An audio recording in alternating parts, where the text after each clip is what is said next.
네, 이 시간에는 묵묵히 그 길을 가라라는 제목을 가지고 함께 말씀을 나누도록 하겠습니다. 제 아들이 중학교 첫 등교를 할 때 그 전에 차로 몇 번 다녀왔고요.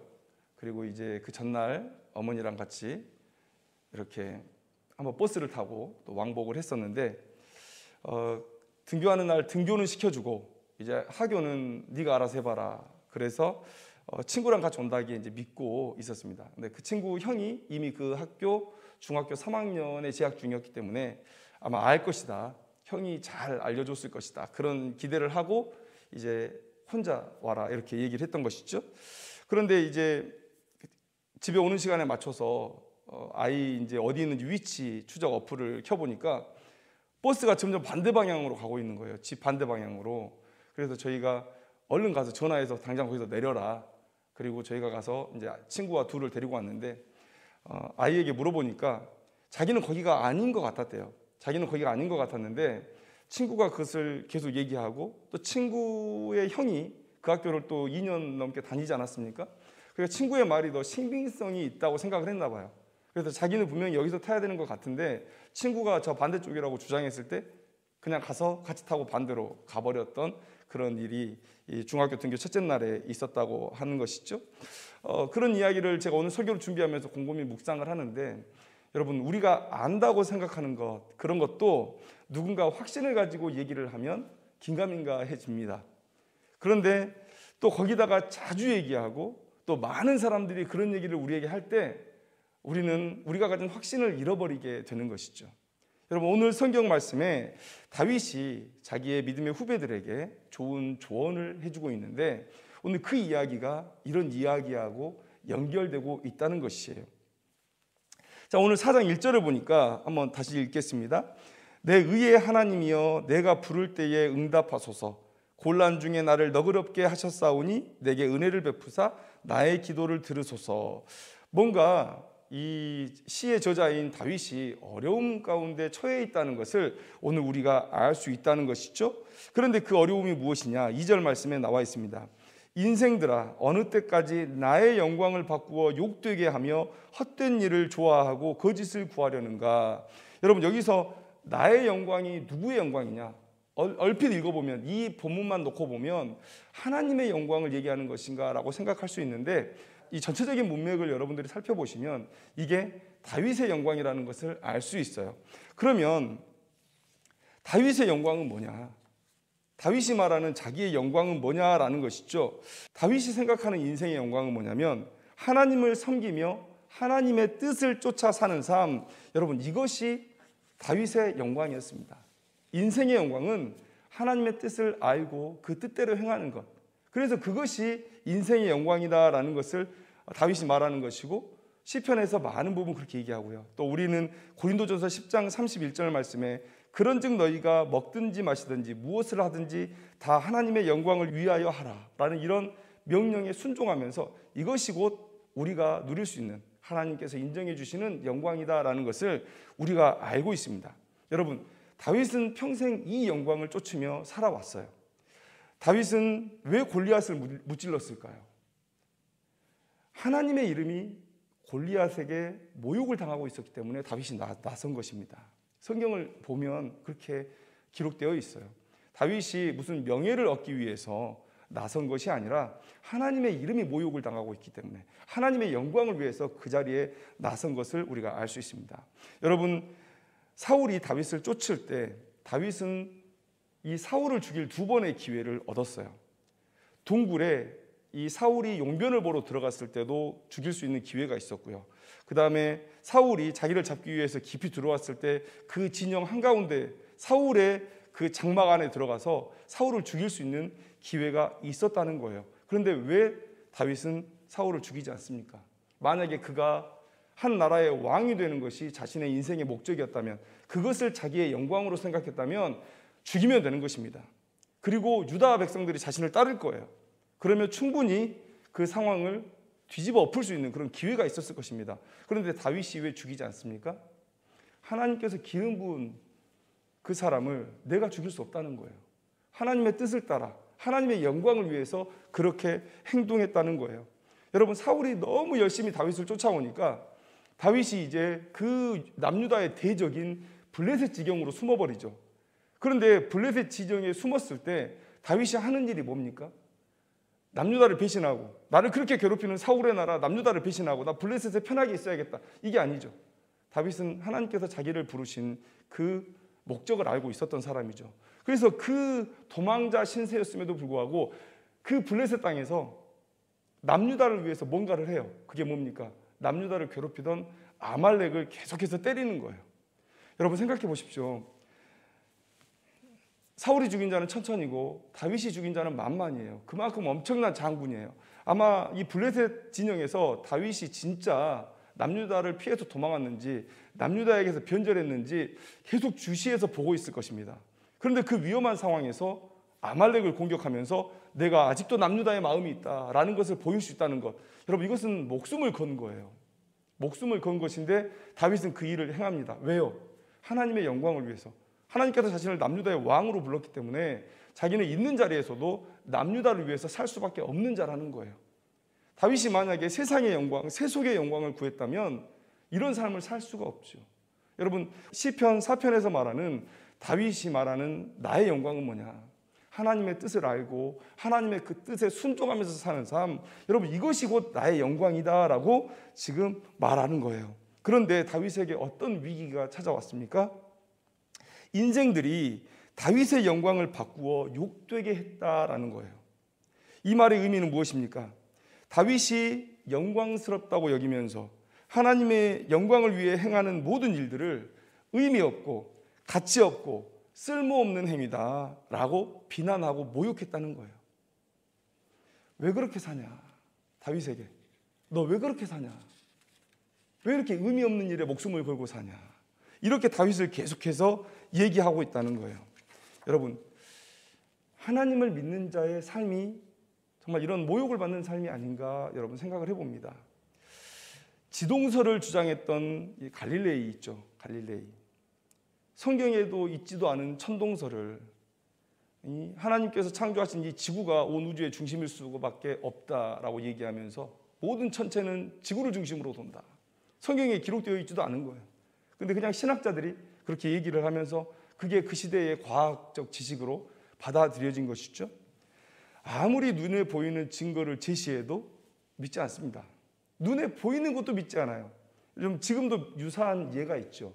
지구 평면설이라고, 지구는 평평하다라고 말하는 사람들이 있습니다. 여러 증거들을 그들에게 얘기해 봐요. 왜 멀리서 배가 들어올 때는 그 꼭대기부터 보이겠느냐? 둥글지 않으면. 평평하다면 희미하게 보이다가 선명하게 보이는 그 차이만 있을 뿐이지 왜 꼭대기부터 이렇게 서서히 보이겠느냐? 그리고 먼 거리에서 레이저를 딱 쏴요. 그러면 레이저가 이렇게 평평한 지구면 여기서 1m 높이에서 쏘면 여기도 1m 높이에서 맞아야 되잖아요. 근데 쏘면 이게 안 맞거든요. 고도차가 생기거든요. 이런 갖가지 증거들을 제시해도 믿지 않습니다. 음모라는 거예요. 여러분, 보이는 것을 납득시키는 것도 이렇게 쉽지 않습니다. 이렇게 어렵습니다. 그런데 하물며 보이지 않는 영적인 세계의 일들을 어떻게 사람들이 듣고 믿고 받아들일 수 있겠는가? 쉽지 않은 일이죠. 또 더 나아가서 우리가 들을 때 그 듣는 상태가 중립적인 상태가 아니잖아요. 이미 원죄로 물들어 있고 또 신에 대해서, 종교에 대해서 악한 세상의 왜곡된 선입견들을 가지고 그 이야기를 듣게 됩니다. 그러니까 야, 네 말이 맞다, 이렇게 인정하는 일이 쉽지 않다는 거예요.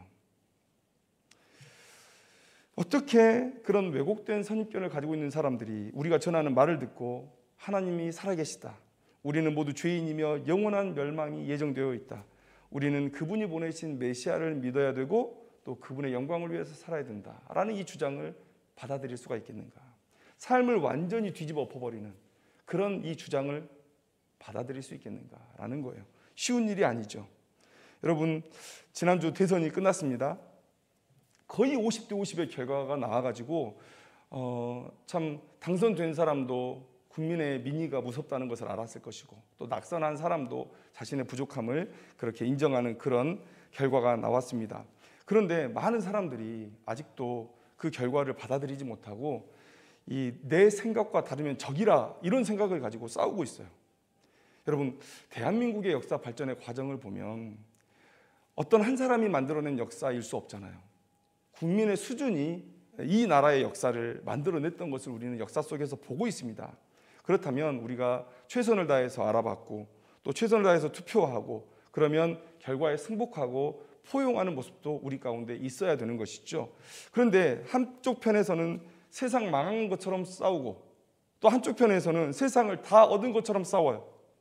뉴스 기사에서 뭐가 나왔습니까? 애를 안 낳겠다는 거예요. 애를 안 낳겠다. 이 대선에 대한 그런 마음의 상처 때문에 나 이제 애 안 낳겠다. 이걸로 나 복수해야 되겠다. 이런 이야기, 이런 말도 안 되는 이야기가 뉴스에 나올 정도로 참으로 안타까운 상황입니다. 우리나라가 하나 될 그런 필요가 있는데요. 그런데 역사적으로 보면 이런 정치적인 이유보다 종교적인 이유가 훨씬 더 사람을 잔인하게 만들고 또 잔인하게 대립하게 했다는 것을 우리가 알 수 있어요. 여러분, 유대교와 기독교의 대립, 또 거기다가 이슬람까지, 또 인도, 파키스탄 이런 곳에서 벌어지는 이슬람과 힌두교의 대립, 또 이슬람 내에서의 수니파와 시아파의 대립, 여러분 이런 종교적인 갈등이 오히려 훨씬 더 극단적인 대립, 잔인한 대립을 만들어내고 있다는 것을 우리가 알고 있습니다. 인류의 역사 속에서 계속 이런 일들이 있어 왔어요. 그렇게 볼 때 눈에 보이지 않는 종교적인 신의 영역을 우리가 전하고 있고, 그리고 이것이 방금 말했던 정치적인 이유가 아니라 종교적인 이유라고 할 때 우리는 세상 사람들로부터 훨씬 모욕을 당하고 멸시를 당할 수 있는 그런 위기를 가지고 있다는 것이죠. 자, 그런데 여러분, 이런 위기 속에서 그래도 우리는 우리 믿음의 선배들의 수고, 또 선교사님들의 수고를 통해서 참 좋은 세상을 살고 있죠. 박해라고 해봤자 부모님이 교회 가지 말래요, 뭐 이 정도의 박해, 가족의 반대를 무릅쓰고 교회를 와야 되는 정도의 박해, 또 예수 믿지 않는 사람하고 결혼하려고 하니 주변의 반대가 너무 심하다, 뭐 이런 정도의 박해를 우리가 받고 있습니다. 뭐 목숨을 거는 박해, 이런 박해는 아니죠. 그런데 여러분, 저는 어떤 물리적인 박해가 약해졌다고 해서 우리에게 다가오는 박해가 줄어들었다고 생각하지는 않습니다. 사탄이 전략을 바꾼 것이죠. 하드한 공격에서 소프트한 공격으로 전략을 바꾸었다고 생각이 돼요. 마치 일제시대에 무단 통치를 열심히 하다가 그것이 3.1 운동으로, 3.1 만세 운동으로 폭발하는 것을 보고 야, 이거 무단 통치로는 안 되겠구나, 문화 통치로 가자, 이런 식으로 약간 소프트하게 그 전략이 수정된 것처럼 여러분, 이런 무단 통치에서 문화 통치로 바뀌었을 때 훨씬 더 많은 친일파들이 생겼다고 해요. 그들의 주장이 뭡니까? 이렇게 사는 것도 나쁘지 않아. 우리가 얘기하는 게 너희들과 별로 다르지 않아. 여러분, 이렇게 얘기하면서 다가왔다는 거예요. 이 사단도 그런 식으로 우리에게 지금 다가오고 있다고 생각이 듭니다. 물리적인 박해가 많지 않아요. 마치 세상 속에 나가면 너 믿는 거, 나 믿는 거 다르지? 라고 생각하면서 종교의 자유가 많이 보장된 것 같아요. 물론 종교의 자유는 많이 보장됐죠. 그러나 우리를 향한 사단의 공격은 훨씬 더 치밀해지고 있고 디테일해지고 있다라는 사실을 우리가 알아야 되는 것이죠. 그래서 우리에게 계속 얘기하는 거예요. 세상의 목소리가 그렇습니다. 너 왜 그렇게 살아? 우리처럼 살아야지. 이렇게 사는 건 나쁘지 않아. 너희들이 말하는 것, 내가 말하는 것과 다르지 않아. 이런 모습으로 우리를 유혹하고 공격하고 있다는 거예요. 그러면서 다윗이 느꼈던 것처럼 너 왜 그렇게 사니? 너 왜 그렇게 살아? 다른 사람들 가는 대로 좀 가지. 왜 그렇게 사니? 라고 우리를 공격하고 있다는 거예요. 이런 사탄의 전략이 무서운 것 뭡니까? 나를 가장 사랑하는 사람에게서 이런 공격이 훨씬 더 강하게 들어와요. 여러분, 이 시대의 종교의 박해가 어디서 가장 심하게 옵니까? 아까 제가 예를 들었지만 가장 사랑하는 사람일수록 나에 대한 종교의 박해가 심하죠. 나를 제일 사랑해 주는 사람 누구죠? 우리 부모님. 너 왜 그렇게 살아? 라고 박해가 심한 것이죠. 여러분, 이렇게 세상의 목소리가 믿는 자들을 공격할 때 그 결과가 어떻게 나냐는 거예요. 시편 4편 4절 말씀을 우리가 한번 보면 이렇게 말하고 있습니다. 너희는 떨며 범죄하지 말지어다, 이렇게 얘기하고 있어요. 달리 말하면 사탄의 이런 공격들, 소프트한 공격들이 우리에게 가해질 때 우리는 떨고 또 범죄하게 된다는 거예요. 다윗이 그러지 말라고 지금 우리에게 조언하고 있는 것이죠. 여러분, 우리에게는 딱 한 번의 삶이 주어져 있습니다. 그리고 그 같은 시간은 다시 오지 않습니다. 그래서 우리는 매 순간 고민하죠. 내가 지금 살고 있는 이 삶이 과연 가치 있는 삶인가? 이렇게 내 삶이 지나갔을 때 내가 그 뒤를 돌아보면서 내가 가치 있게 살아왔다라고 말할 수 있겠는가를 우리는 항상 물어봐요. 그리고 우리의 삶을 선택합니다. 그런데 내가 나의 영광으로 알고 살아왔던 그 삶을 부정하는 목소리들이 계속해서 내 귀를 때릴 때, 그리고 더 자주 더 많은 사람들에게서 그런 이야기들이 들릴 때 우리는 떨린다는 거예요. 인생이 엄청나게 큰 위기입니다. 내 삶이 가치 없을 수도 있다는, 내 삶이 의미 없을 수도 있다는 이런 얘기를 듣고 심각한 떨림 가운데 빠지게 돼요. 두려워지게 되는 것입니다. 그래서 범죄로 나아가게 돼요. 여러분, 여기서 범죄는 뭡니까? 불순종이죠. 불순종. 여러분, 우리 인류 최초의 범죄 뭐였습니까? 동산 중앙에 있는 선악을 알게 하는 나무의 열매를 먹지 말라. 이거 먹은 거예요. 여러분, 아주 작은 마음의 변화였습니다. 아주 작은 행동이었을 뿐이에요. 그런데 그것이 하나님에 대한 불순종이었기 때문에 그들에게 죄가 된 것입니다. 우리가 그런 얘기를 자주 들을 때 내 삶에, 내 마음에 미묘한 변화들이 생겨나요. 그런데 그것을 하나님께서는 죄로 여기신다는 거예요. 이런 범죄들이 우리 가운데 나타날 수 있다.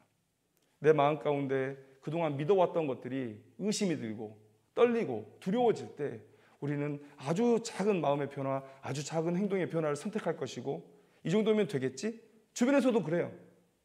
괜찮아. 괜찮아. 우리가 믿는 것과 네가 믿는 게 다르지 않아. 이 정도는 괜찮아. 뱀의 유혹, 그런 유혹들이 우리에게 다가왔을 때 우리는 그런 작은 발걸음으로도 하나님 앞에 죄를 지을 수 있다라는 것이에요. 여러분, 이런 것이 지금 다윗이 처한 두려움이고 또 사람들이 많이 빠지는 그런 죄악이라는 것이죠. 그런데 이런 사람들에게 다윗이 뭐라고 조언합니까? 시편 4편 4절 5절 말씀을 보니까 너희는 떨며 범죄하지 말지어다. 자리에 누워 심중에 말하고 잠잠할지어다. 의의 제사를 드리고 여호와를 의지할지어다. 이렇게 말씀하고 있습니다.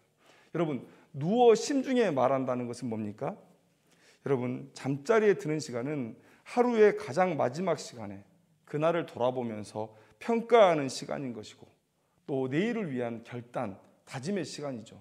여러분, 잠자리에 드는 시간은 여러분 그냥 피곤해서 누워서 쓰러져 버리는 시간이 아니라 우리가 기도하는 그 시간이고 오늘에 대한 반성, 또 내일에 대한 다짐의 시간인 것이죠. 여러분, 이 중요한 시간을 다윗은 이렇게 말하고 있어요. 심중에 말하라. 하나님께 기도하라는 것이죠. 또 잠잠하라는 것은 무엇입니까? 믿고 평안하고 더 나아가서 평안의 잠을 자라, 이런 얘기예요. 여러분, 잠을 잔다. 이게 별게 아닌 행동 같죠. 그런데 이 시대에 와서 이 잠을 잘 잔다는 것은 매우 중요한 일이라는 것 계속해서 부각되고 있습니다. 다윗은 초기 시편에서 잠을 자는 것에 대해서 종종 얘기하고 있는데요. 시편 3편 1절을 보면 다윗은 자신에게 대적이 많다는 것을 하나님 앞에 얘기해요. 여호와여, 나의 대적이 어찌 그리 많은지요. 그런데 5절에서 보면 이렇게 위기의 순간에 다윗이 어떤 행동을 하고 있냐면 누워 자고 깨었다라고 얘기하고 있어요. 누워 자고 깨었다. 왜 그럴 수 있습니까? 3절에 여호와가 그의 방패시요 영광이시요 머리를 드시는 자이심을 믿고 있기 때문이에요. 또 5절 하반절에 여호와께서 나를 붙드셨다는 것을 믿고 있기 때문이에요. 시편 4편 8절 말씀에도 동일한 믿음의 고백이 있습니다. 내가 평안히 눕고 자기도 하리니 나를 안전히 살게 하시는 이는 오직 여호와이시니이다. 여러분, 이 사편 4절 말씀에 다윗이 잠잠하다는 것은 평안하게 지금 잠을 잔다는 것이고 그것은 하나님을 믿는 믿음에서 비롯된 행동이라는 것, 여러분 오늘 성경은 우리에게 말씀해 주고 있다는 거예요. 잠자리에 누워서 지금 대적이 많아요. 그런데 잠자리에 누워서 하나님께 기도하고 하나님께 맡기고 평안히 잠을 자라라는 거예요. 하나님을 믿음으로써만 할 수 있는 행동이라는 것이죠. 여러분, 불면증, 요즘 불면증 때문에 참 문제가 많죠. 병원을 찾는 분들도 많고 뭐 다양한 이유가 있겠지만 뭐 스트레스, 뭐 식습관, 뭐 이런 다양한 원인들이 있겠지만 여러분 저는 이렇게 얘기하고 싶어요. 왜 잠을 못 자느냐? 사람들이 아무것도 할 수 없다고 생각할 때, 너무 큰 어려움이 닥쳐서 내가 이 문제에 대해서 아무것도 할 수 있는 게 없다고 생각할 때 사람들은 그 두려움에 잠을 잘 수 없어요. 아니면 내가 뭔가를 할 수 있다고 생각할 때, 내가 닥친 문제에 대해서 내가 이것 좀 해볼 수 있지 않을까, 저것 좀 해볼 수 있지 않을까, 그러면 그 자는 시간에 뭐라도 해보려고 여러분 잠을 자지 못합니다. 그런데 무슨 일이든 간에, 우리가 맞닥뜨리는 무슨 일이든 간에 우리가 해야 할 일이 있고 하나님께서 해주셔야 할 일이 있다는 거예요. 하나님은 우리의 연약함을 너무나 잘 알고 계십니다. 또 우리가 가는 길에 꼭 우리 능력으로 넘을 수 있는 시험만 주시는 게 아니에요. 하나님은 하나님을 믿음으로써 넘을 수 있는 그런 장애물도 우리에게 주셔서 놀라운 일을 이루시고 또 우리를 믿음으로 진보하게 하시는 그런 일도 행하시는 것이죠. 그래서 어떤 문제를 맞닥뜨릴 때 내가 해야 되는 일이 있고 하나님께 해야 되는 일이 있어요. 다윗의 이 고백은 무슨 고백이냐면, 내가 할 일을 다 했다면 오늘 하나님을 믿는 믿음으로 평안히 잠을 자라는 거예요. 하나님을 믿는 믿음으로. 여러분, 다윗은 시편 1절 말씀에 이렇게 하나님을 부르고 있습니다. 내 의의 하나님이여, 내 의의 하나님이여. 여러분, 우리의 억울함은 하나님의 의로 해결이 되는 것입니다. 하나님의 의로운 성품으로 해결이 되는 것입니다. 하나님의 의는 선을 상 주고 죄를 벌하시는 성품이죠. 순종하는 자를 상 주시고 불순종하는 자를 벌 주시는 그런 성품입니다. 그래서 시편 4편 6절 말씀을 보니까 여러 사람의 말이 우리에게 선을 보일 자 누구뇨 하오니 여호와여 주의 얼굴을 들어 우리에게 비추소서. 자, 요약하면 지금 다윗이 이렇게 하나님께 얘기하고 있는 거예요. 하나님, 누군가 선을 찾거든 저를 비춰주십시오. 자신감이죠. 자신감. 하나님, 저는 하나님의 뜻을 알고 하나님의 뜻을 실천하고 있습니다. 누군가 선을 찾거든 저를 비춰주십시오 라는 얘기예요. 그래서 다윗이 시편 4편 1절에서 의의 하나님, 공의의 하나님을 부른 이유는 무엇입니까? 하나님의 뜻을 쫓아 살아가는 것을 영광으로 알고 살아가는 자신의 이 선함을 갚아달라는 것이에요. 또 그 선함을 욕되게 하여 자신을 떨게 하고 범죄하게 하려고 하는 그 세력들, 그 죄인들의 악함을 갚아달라는 요청인 것이에요. 여러분, 다윗은 얘기하죠. 우리가 하나님의 영광을 위해서 살아가는 것, 그것이 곧 나의 영광으로 알고 살아가는 많은 사람들에게 세상에 많은 목소리들이 들릴 텐데 그것은 그 길을 멈추라, 그 길을 멈추라라는 그런 목소리들이 계속해서 들려올 거라는 거예요.